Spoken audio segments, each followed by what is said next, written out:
আর বলিস না, আলুর যা দাম বেড়েছে, আলু খাওয়ার জো নেই।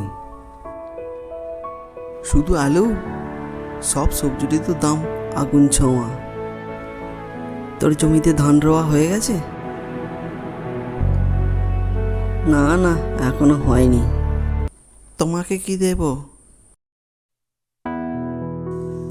জঙ্গল পেরিয়ে পাহাড়ের কোলে গোপালপুর নামে রয়েছে একটি গ্রাম।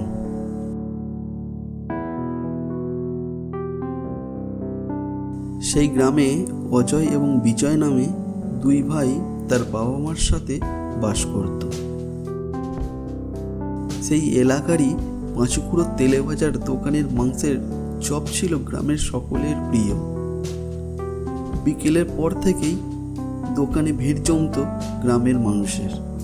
চা, তেলে ভাজা, মুড়ি, মাংসের চপ খাওয়ার সাথে সাথে আড্ডা জমাতো গ্রামের ছেলে বুড়ো সকলে রাত্রি 11টা পর্যন্ত।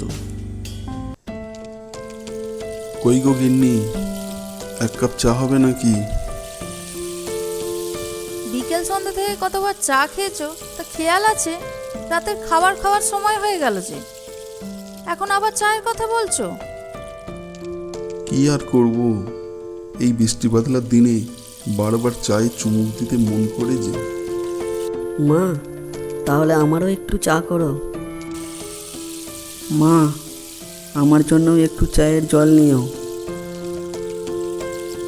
ঠিক আছে, সবারই করছি।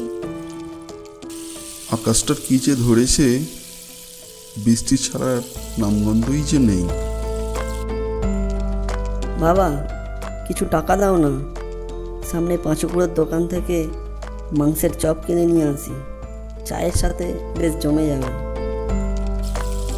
সেটা মন্দ নয়, তবে এই রাত্রিবেলা বৃষ্টির মধ্যে আবার চপ আনতে যাবি? তাতে কি, পাঁচুকুড়োর দোকান তো অনেক রাত পর্যন্ত খোলা থাকে। এখন তো সবে 9:30 বাজছে। আমি যাব আর আসবো। তোরা এই রাত দুপুরে কি যে শুরু করেছিস? এমনিতে আজ অমাবস্যা, চারিদিকে অন্ধকার ঘুটঘুটে। কিরে, অমাবস্যার কথা শুনে ভয় পেলি নাকি? সঙ্গে যাব? সঙ্গে যেতে হবে নাকি?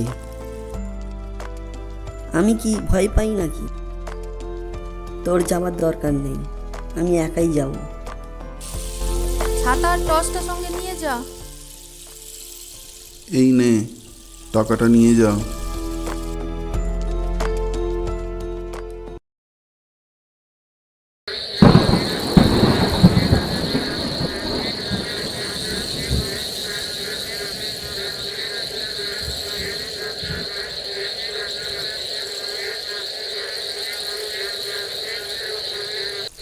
আজকে রাস্তায় তো কাউকে দেখতেই পাচ্ছি না, একটা জনপ্রাণীও নেই।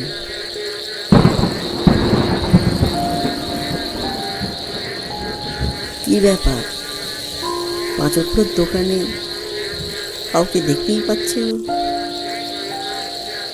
দোকান যে একদম ফাঁকা,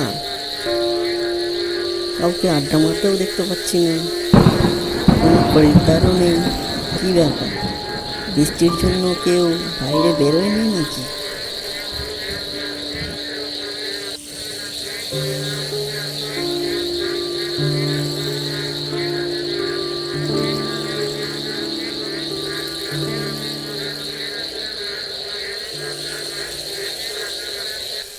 কি গো খুড়ো, আজকে দোকানে কেউ আড্ডা মারতে আসেনি? কেন, তুমি শোনোনি? পাশের পাড়ার নবীন চক্রবর্তীর মেয়ে আমার দোকানেই আসতে গিয়ে বটতলার কাছে পাঁচ পড়ে মারা গিয়েছে। তাকে নিয়েই তো সবাই শ্মশানে গেল দাহ করতে। ও বাবা, আজ আবার এমন ঘটনা ঘটে গেল? তা তোমাকে কি দেব বলো? আমাকে তাড়াতাড়ি 4টে গরম মাংসের চপ দাও দেখি। হ্যাঁ বাবা, এক্ষুনি দিচ্ছি। এই নাও।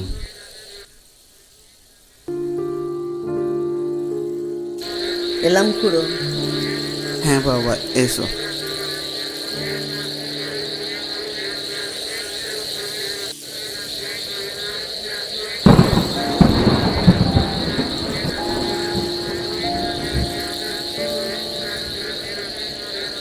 রাত বাড়ার সাথে সাথে বৃষ্টির বেগটাও যেন বাড়লো দেখছি। তাড়াতাড়ি বাড়ি পৌঁছাতে পারলেই বাঁচি। ওই তো দূরে সেই বটগাছটা, যেখানে নবীন চক্রবর্তীর মেয়ে বাজ পড়ে মারা গিয়েছিল। আজ বড়ই নির্ঝুম লাগছে চারিদিকটা, কেউ কোথাও নেই। কেমন যেন ভয় ভয় লাগছে। দাদাকে সঙ্গে করে আনলেই ভালো করতাম। মাংসের চপের গন্ধ পাচ্ছি। চপের গন্ধে যে প্রাণ আমার আনচান করে উঠছে। ওই তো ওর কাছে আজে বাজে মাংসের চপ।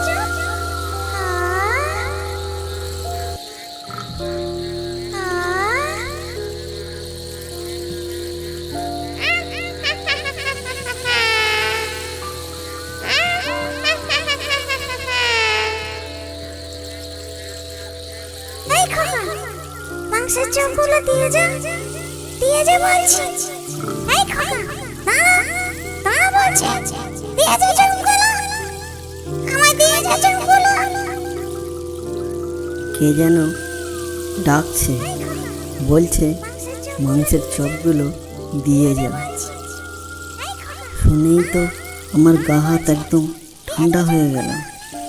ওরে বাবা, এটা কোনো ভূত টুত নাকি? পিছন দিকে মোটেই ফিরে তাকালে হবে না। শুনেছি পিছন দিকে তাকালেই ভূত মেরে ফেলে। তাড়াতাড়ি এখান থেকে কোনো রকমে পালাতে হবে। চপ টপ ফেলে দিয়ে পালাই এখান থেকে।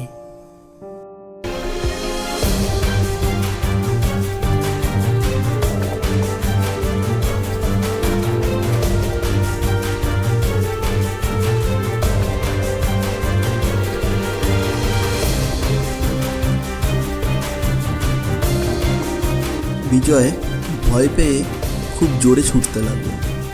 ছুটতে ছুটতে কোনো রকমে সে বাড়ি পৌঁছাল এবং বিজয় সে যাত্রায় প্রাণে বেঁচে গেল এই অশরীরের হাত থেকে।